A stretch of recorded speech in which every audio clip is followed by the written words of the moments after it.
근데 간다고 생각합니다. 아, 그래요? 예, 이제 문제는 타이밍인데, 타이밍. 예, 네. 문제는 타이밍이죠. 아마 질문하시는 분은 언제가 네, 이제 언제가 중요한 것 네. 같은데 안타깝게도 언제는 제가 뭐라고 확실하게 네, 말씀을 그렇죠. 못 드릴 네. 것 같아요. 예, 그런데 생각을 해보면은 저 이제 US 달러 기준으로 많이 네, 생각을 네. 하는데 이제 10만 불이잖아요. 네. 그러면은 이제 지금 한 3만 불 정도고 그렇죠. 3배 나면 되는 거거든요. 3배에서 4배 정도 나면 되는 네. 거고 과거에 비트코인이 이제 큰 사이클 이제 그 불장 네. 사이클이 온 거를 보면은 그 상승률은 저점에서부터 고점까지 보면은 네. 되게 어마어마하죠. 어마어마하죠. 네. 예, 예. 이제 문제는 뭐냐면은 들고 있는 사람이 뭐 예를 들어서 20배 난다. 네. 그러면은 이게 20배가 직선이 아니고 그쵸, 이렇게 가기 움직이니까. 때문에 못 버티죠. 흔들리는 네. 거예요. 그 변동성에. 그래서 그걸 흔들리지 않기 위한 네. 방법이 몇 가지가 있는데. 지갑을 지우는 건가요? 어떤 건가요?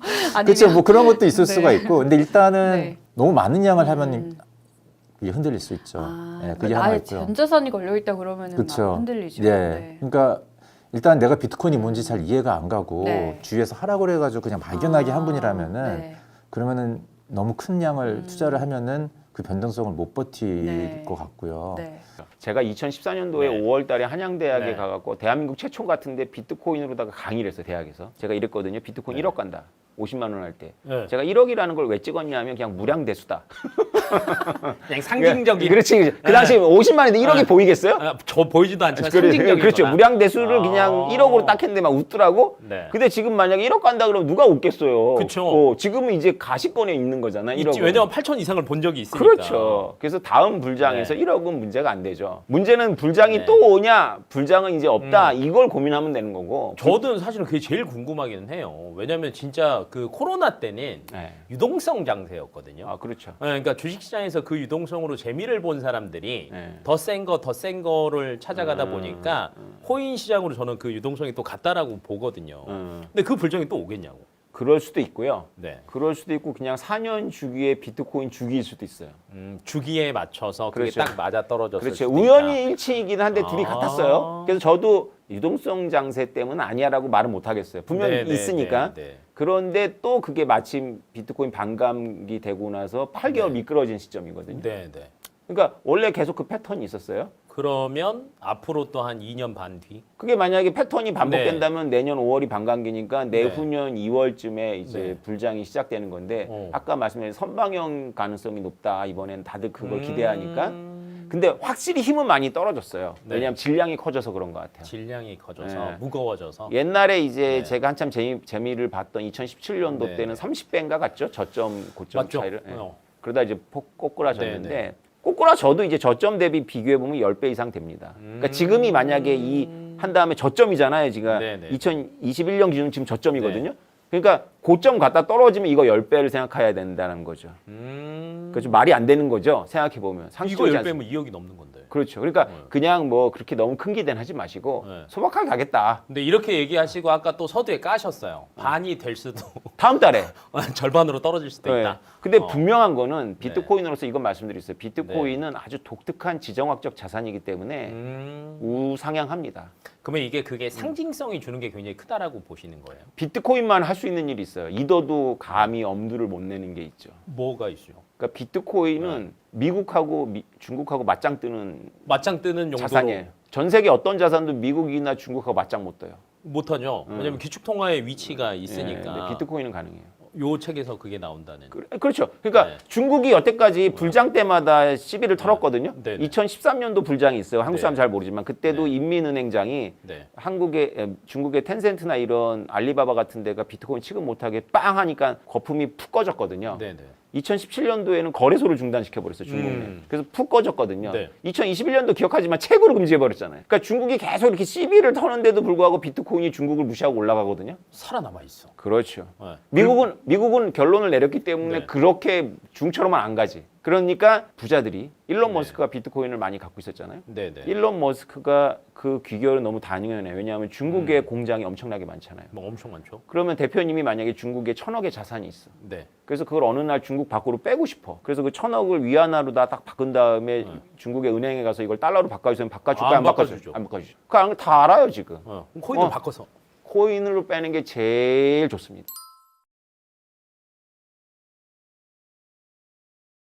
일단 비트코인과 이더리움은 특별한 위치에 있습니다. 네. 예. 어. 일단 시가총액 보면 우리가 가장 쉽게 알 수 있을 것 그렇죠. 같아요. 예. 가장 투탑이고 네. 물론 비트코인이 더 크긴 하지만은 비트코인과 이더리움의 시가총액을 합하면 음. 전체 가상자산 시장의 한 7, 80%의 네. 시가총액이 될 어. 거예요.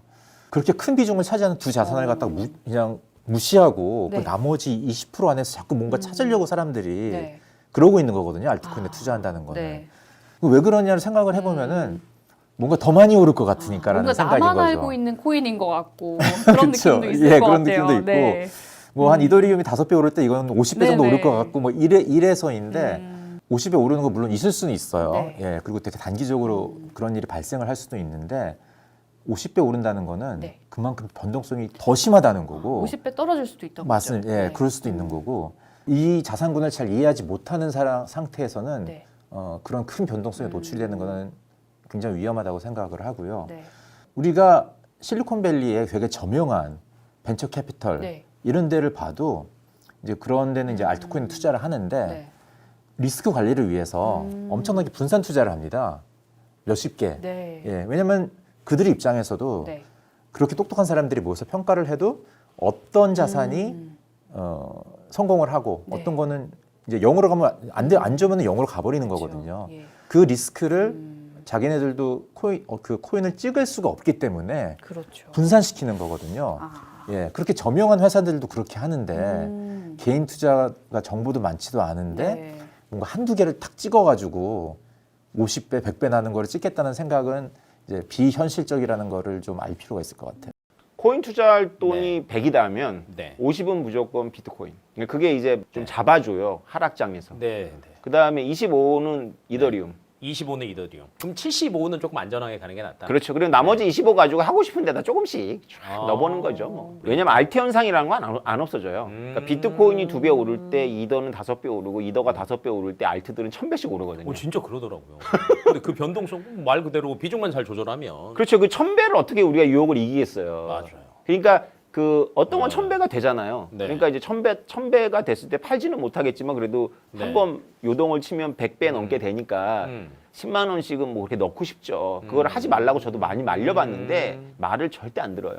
그 사람의 본능인지. 그렇죠. 그래서 현실적인 가이드라인을 그래서 네. 드리죠. 그러면 50은 비트 하고 25는 이도 하고 네. 나머지 25 가지고 여러 개 해가지고 쫙 뿌려라 그냥. 어. 나 모르겠다. 날린다고 생각하고 해라.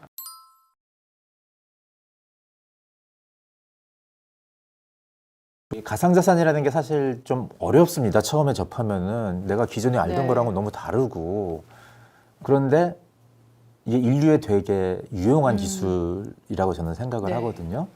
어렵게 느끼더라도 조금씩 차근차근 서두르지 않고 알아가는 노력을 하는 게 네. 되게 중요하다고 생각을 하고요. 이제 물론 그 모티베이션이 내가 실제로 투자를 해서 조금 돈이 들어가 있으면 더 많이 생기기는 해요. 근데 이제 그 워낙 변동성이 심하다 보니까 네. 처음 입문하시는 분이라면은 아주 소량만 하는 거를 추천을 해드리고요.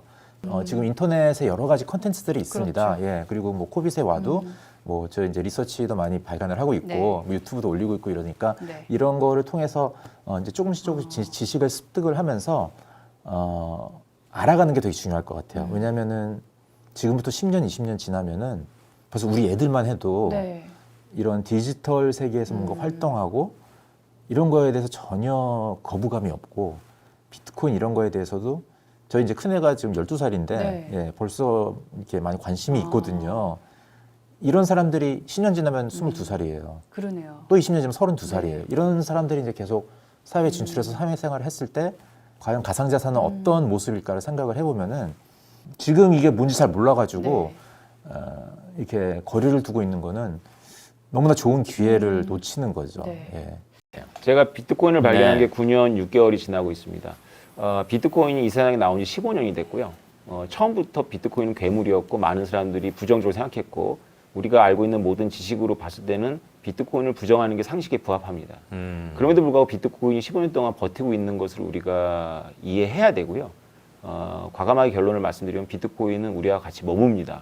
그러면 문제는 뭐냐면 비트코인이 존재할 거냐 안 할 거냐가 아니라 내가 어떻게 비트코인에 적응할지가 중요합니다. 이상입니다.